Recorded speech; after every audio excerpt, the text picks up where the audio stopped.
हेच ते देऊळ, काळूबाईचं देऊळ. माझ्या सगळ्या बालपणाच्या आठवणी इथल्याच आहेत. माझ्या भूतकाळात जे काही घडलंय ते सगळं इथेच. आर्या म्हणते ना, तिला स्वप्नामध्ये काळूबाईचं देऊळ दिसतं, ते हेच.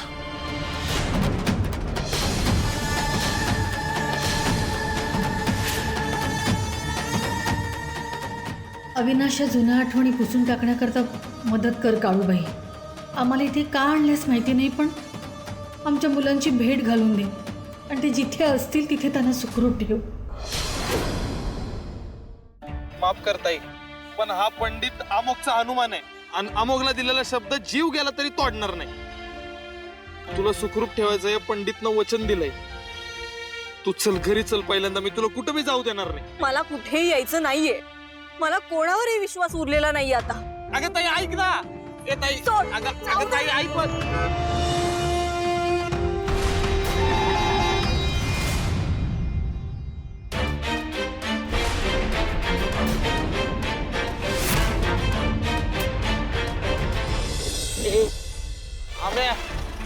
अरे ते अरे बाहेर काय करताय तुम्ही?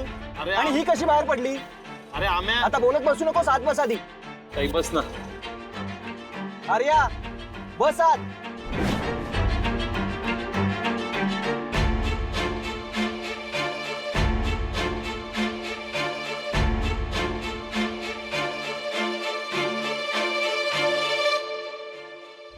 कुठे गेलीस? कशी गेली? नाही नाही जाऊ शकत. हे कुठे हे कुठे कुठे गेली? कुठे गेली? कुठे गेली? कुठे गेली? अशी नाही जाऊ शकत. नाही जाऊ शकत. कुठे गेली? गेली कुठे? कुठे कुठे गेली?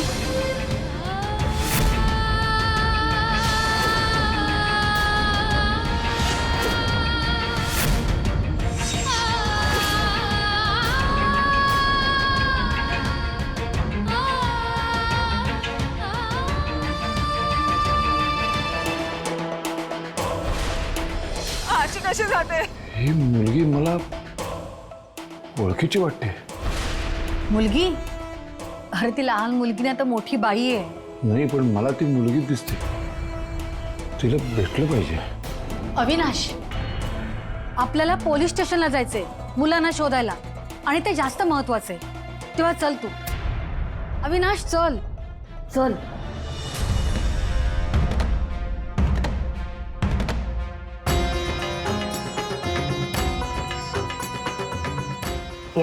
अहो बसून प्या ना.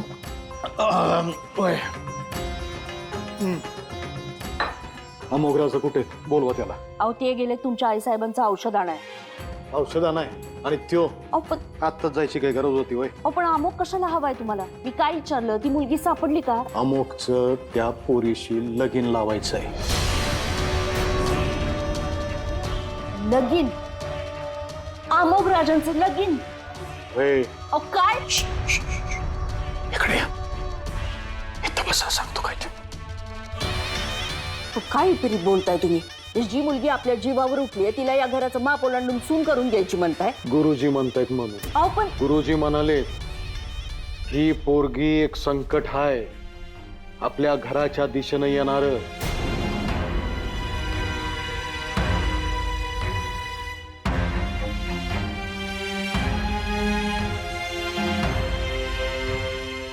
नाही, मला तर काही कळना झालंय. आम्हाला एवढंच कळतंय की गुरुजींनी जे सांगितलंय ते गप गुमान ऐकायचं. अमोघचं त्या पोरीशी लगीन लावायचं हे फायनल. अमोक भाऊजींचं लग्न? ते पण त्या मुलीशी?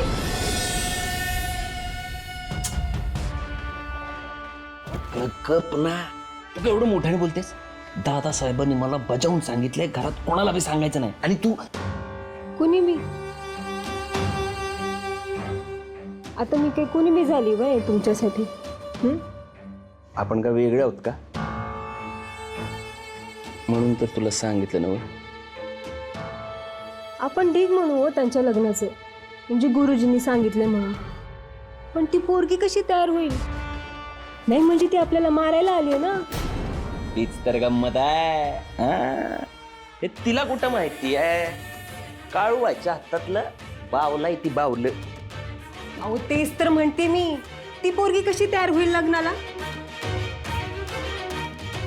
डार्लिंग, दादासाहेब का कुणी बी वाटलं का? दादासाहेबांनी गेमच अशी टाकली आहे की त्या पोरीला हो म्हणावंच लागेल. असं समजा ती पोरगी तयार होईल हो लग्नाला, पण अमोक भाऊजींचं काय? ते तयार होतील का लग्नाला?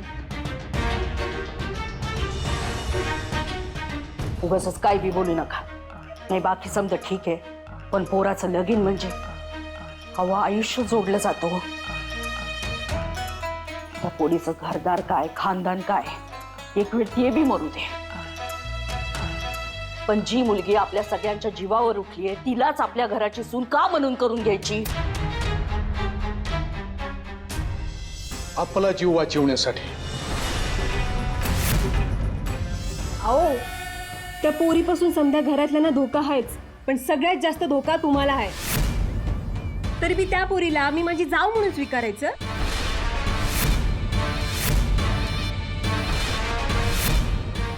पंडित शांता बस. आम्ही माझं ऐक यार. उतर. आम्ही यार तू थंड घे ना. आम्ही माझं ऐक. आम्ही मी तुला सगळं सांगतो. पंडित अरे, मी बाजूला बोलतो हो. ना, माझं ऐक ना. तिकडे रस्त्यात काय करत होता तुम्ही? मुळात इतका बजावलेला असताना घर सोडलंच का तुम्ही? जाब विचारायचा होता तुला.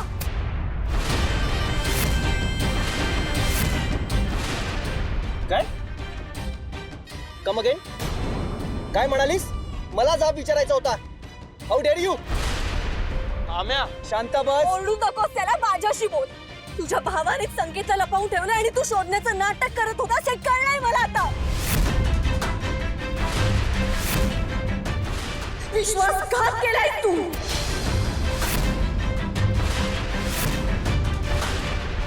दादासाहेब आलते इथं. हा मी थांबवायचा प्रयत्न केला त्यांना, पण त्यांनी तुझी शपथ घातली. शपथ वगैरे काही नाही, उलट्या काळजाचे आहेत हे लोक.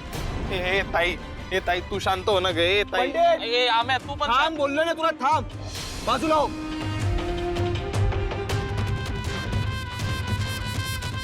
तू तुझा इन्स्पेक्टर भाऊ, तुझे ते स्वतःला मोठे उद्योजक बनवून घेणारे वडील सगळे सगळे खोटे आहेत, सगळे सामील आहेत एकमेकांना. ते माझ्या संकेतचं काही करू शकतात हे तुझ्या वडिलांनीच सांगितलंय मला, आणि त्यात तू सुद्धा सामील आहेस. आर्या, ओरडू नकोस. सगळ्यांचे मुखवटे बाजूला पडलेत आता. माझा भाऊ सुखरूप राहण्यासाठी अट घातले तुझ्या वडिलांनी. कसली अट?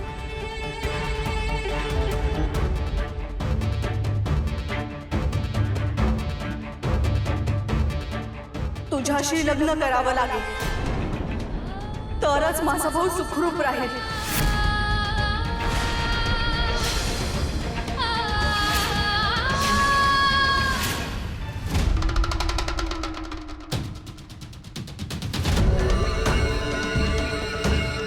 गुरूंचे गुरु, विराट गुरु.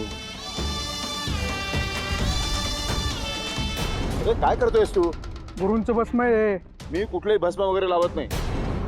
गावात नवीन आहे वाटतं.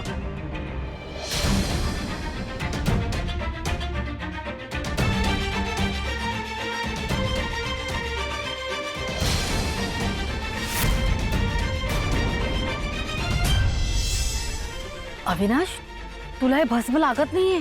काय? हो.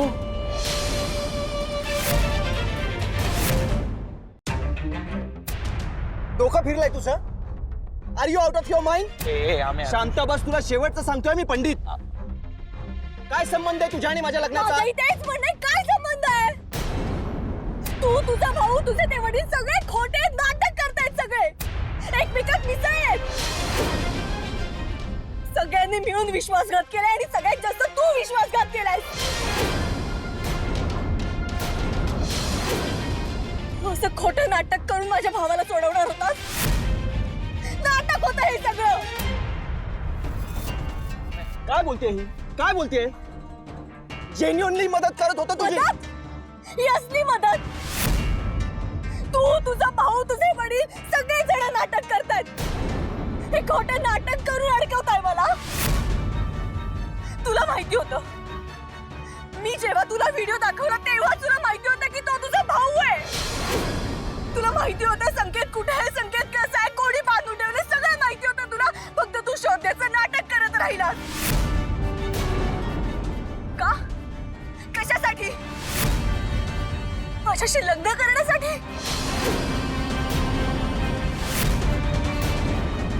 अरे हिम्मत होती ना तर तोंडावर बोलायचं होतं. तसं माझ्या भावाच्या जीवासाठी अशी लग्नाची अट घालून वडिलांना बोलवायला पाठवायचं नव्हतं. अमोघ,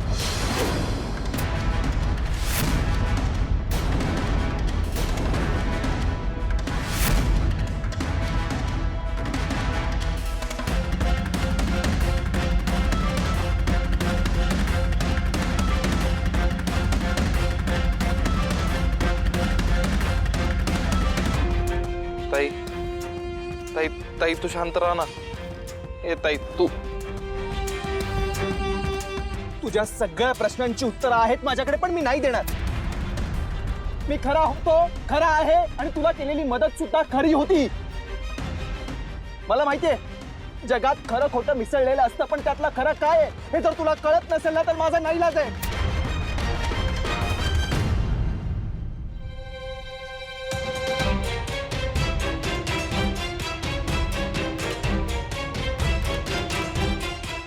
ताई माझं ऐक ताई.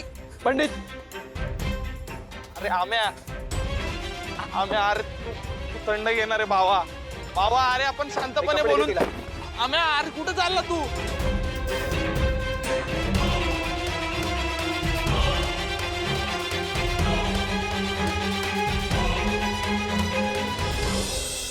कुठे घेऊन चाललाय मला तुम्ही? कुठे घेऊन चाललाय तुम्ही? मला घेऊन कुठे चाललाय? सावली सावली लाख्या सुराची सावली. अविनाश दत्तात्रय पुरोहित. अविनाश, तू यांना ओळखतोस? आर्याचे आईबाप तुम्ही. आर्या पण माहिती आहे ना. तुमची पोरगी माझ्या ताब्यात आहे.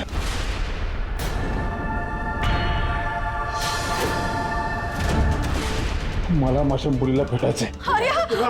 अविनाश सोड. अविनाश, ते शक्य नाही. तुझी मुलगी माझ्या ताब्यात आहे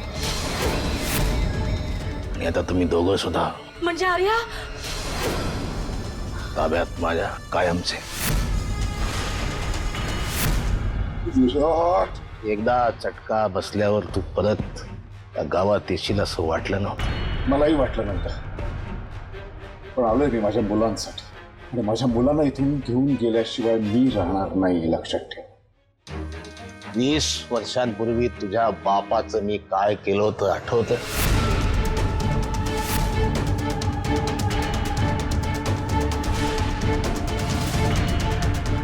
विचार कर आता माझी ताकद किती वाढली अश्वा.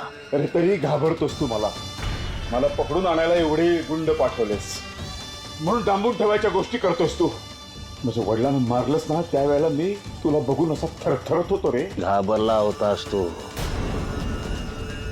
पळून गेला होतास तू. आता परत आलोय मी.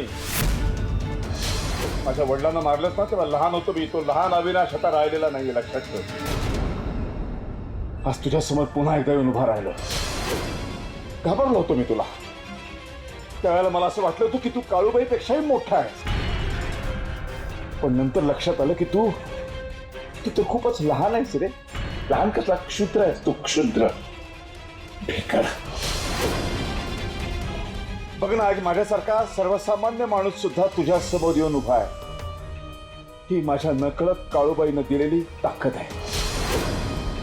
इतकी वर्ष एक भीतीचं गाठोडं घेऊन जगत होतो मी, पण आता भीतीचं गाठोडं मी फेकून दिलंय. माझ्या वडिलांना मारलंस.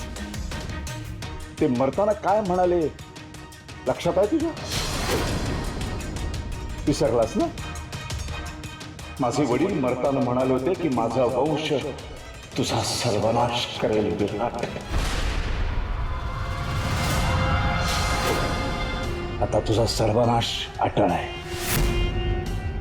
बघ ना, इतके प्रयत्न करून सुद्धा आज माझी मुलगी पुन्हा या गावात तुझ्या समोर येऊन उभी राहिली. तिच्या मागोमाग मी आलो. हे तुझे लोक, या तुझ्या माणसांनी तुझा हा घाणेरडा अंगारा माझ्या कपाळावर लावायचा प्रयत्न केला, पण तो अंगारा माझ्या कपाळावर लागलाच नाही, कारण काळूबाईची ताकद माझ्या पाठीमागे आहे. काळूबाई ती तुझ्या बापाला वाचवू शकली नाही, ती तुझ्या पोरीला काय वाचवेल? तेव्हा पण मीच जिंकलो होतो, आता पण मीच जिंकणार. कारण सिद्ध आहे मी, स्वयंसिद्ध. येऊन जाय ना. रे, माझ्या वडिलांचा शपथ खरा होतो की नाही? तुझा सर्वनाश होईल विराट. सावली सावली लाख्या सुराची सावली.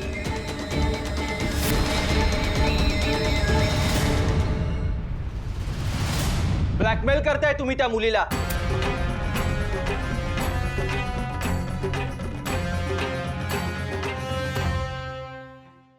संकेतला सुखरूप सोडण्यासाठी माझ्याशी लग्न करावं लागेल अशी अट घातली तुम्ही त्या मुलीला. कालपर्यंत त्या मुलीच्या जीवावर उठला होता तुम्ही, आणि आज माझं लग्न लावायला निघालात तिच्याशी. आणि या सगळ्याला मी हो म्हणे असं वाटलं कसं तुम्हाला? आणि तेही तिच्या भावाच्या जीवाचा सौदा करून. म्हणजे कळलंय तुम्हाला? डोकं फिरलंय माझं डोकं. आपल्याकडे दुसरा कुठला बी पर्याय नव्हता. त्या पोरीला सून करून म्यानात ठेवायची, नाहीतर ती तलवार बनून आपला काळ बनल. काय बोलताय? ती मुलगी वय तलवार? हो, आपण कुठे ती कुठे? आपण कितीतरी पटीने मोठ्या आहोत तिच्यापेक्षा, ताकदीने पैशाने सगळ्याच बाबतीत. काय करताय तुम्ही? आणि त्या मुलीने शब्द दिलाय ना मला, प्रॉमिस केलंय की आपल्याबद्दल ती कुठेही काही बोलणार नाहीये. मग आपण का वाकड्यात शिरतोय? तुम्हाला कळत कसं नाहीये? ती पोरगी काळूबाईचं हत्यार आहे. काळूबाईने हत्यार? वय कसं गुरुजींनी सांगितलंय. काय गुरुजी? मला एक गोष्ट कळत नाहीये, प्रत्येक गोष्टीत गुरुजीचा ऐकलाच पाहिजे का आपण?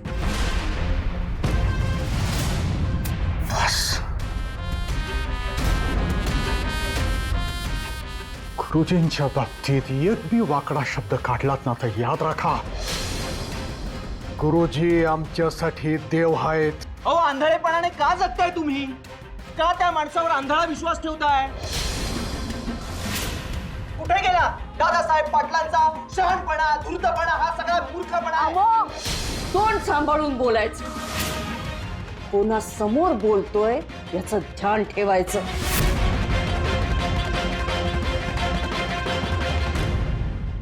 दादासाहेब,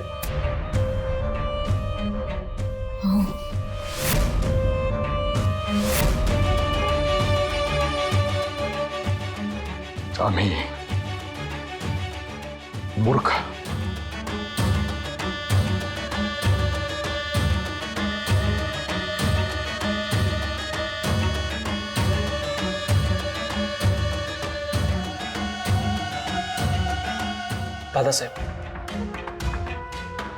दादासाहेब, मला तुमचा अपमान करायचा नव्हता, पण या बाबतीत मी तुमची साथ नाही देऊ शकत.